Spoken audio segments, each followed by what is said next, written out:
ابن الحسن فدایت ای چشمه هدایت، باریکالله ای چشمه هدایت. ایران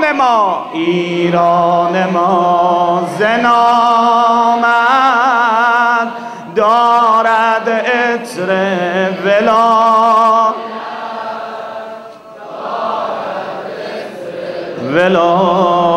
حالا بگو آقا برس بدادم،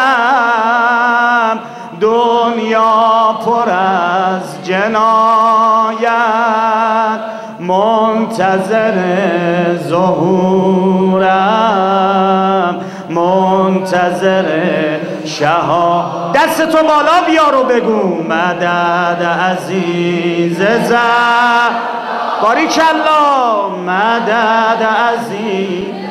آقا داره نگات میکنه، بگو مدد عزیز.